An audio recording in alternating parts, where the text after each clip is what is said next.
why do you think that this rules around assisted dying need to be changed?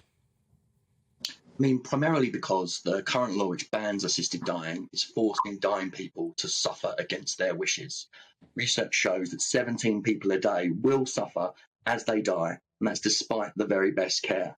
So when MPs debate this tomorrow, I hope that they look at that kind of evidence, but also think what happens next after this debate.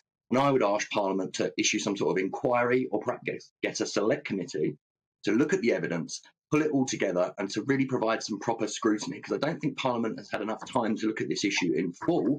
And when it does, it will see that the law is in urgent need of reform because it is causing dying people to suffer through the lack of choice.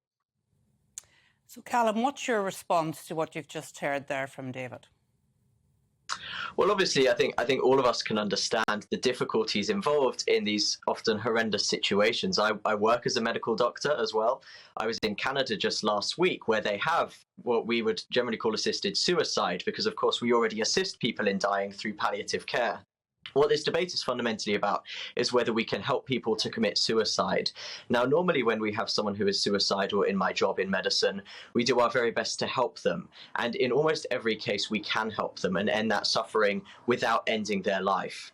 What has actually been shown in places like Oregon and Canada, Belgium and Holland is that when you relax the rules on doctors helping patients to commit suicide, all hell breaks loose. We know that thousands of people have been euthanized or killed without their consent as a result of these laws in places like Holland. We know that there's a huge increase in people committing suicide legally in Oregon, partly because of financial reasons, because they couldn't get palliative care, or for other reasons like feeling they're a burden to their family.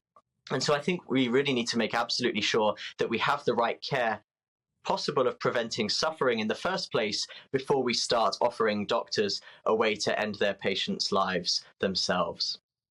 And I suppose, David, that is a concern, that risk of people feeling like a burden and feeling like they should leave this life because of their families perhaps having to look after them. I mean, how do you answer those sorts of concerns?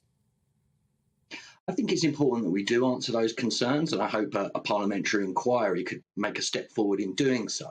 But I think we need to be alive to the issue of what the current law is doing now. And the current law here is inherently unsafe because it is forcing dying people to feel they can't have these open discussions with a doctor about something that's illegal, and it just pushes it behind closed doors.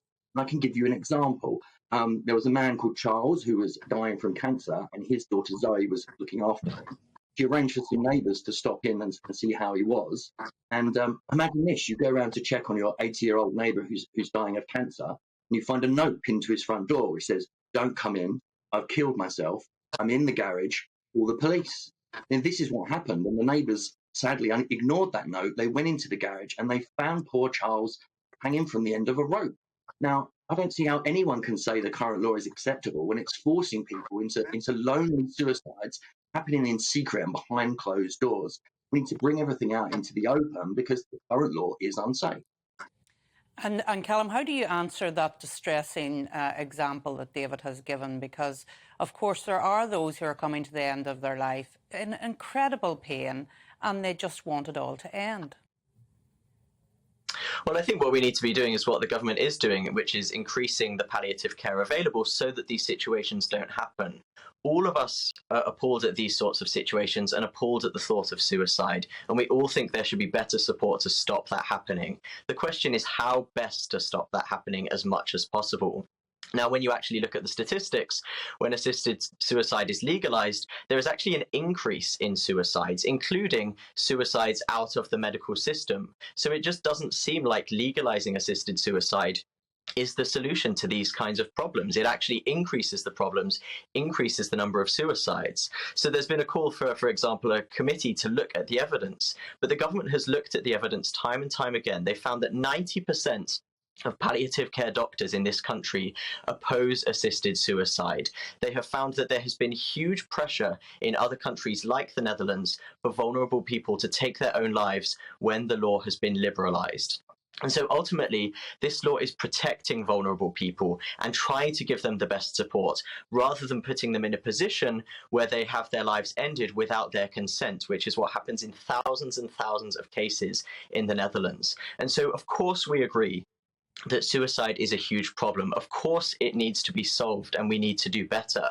The question is, how do we do better? And my experience as a medical doctor, as a researcher, and the experience of the large majority of palliative care doctors, 90% of them, is that legalizing assisted suicide only makes that problem far, far worse. So, David, finally then, is that not the answer? Should we not be investing more in palliative care, being a more compassionate society, by getting alongside those who are suffering from some terrible diseases? Is that not the answer, as opposed to assisted dying? I don't think it's a binary question. We need both. I welcome the government's commitment to ensuring better quality end-of-life care. And I look forward to that being rolled out nationwide. But it doesn't solve the problem of the 17 people a day who will suffer as they die, even if they have access to that care. It doesn't solve the problems with the current law, which actually criminalises compassion. I can give an example of that. Mavis Eccleston and her husband Dennis was dying of cancer.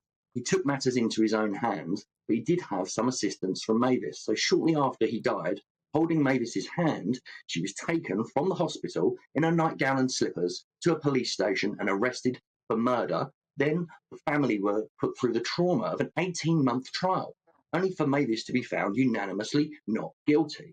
And the CPS have said this could happen again because it's the way the law is constructed. So the law is actually criminalising acts of compassion and driving a wedge in a loving family where someone's been married for 50 years. And there is absolutely no question that Mavis was acting out of compassion, but still, under the law, she has to be treated like a criminal, and that is wrong.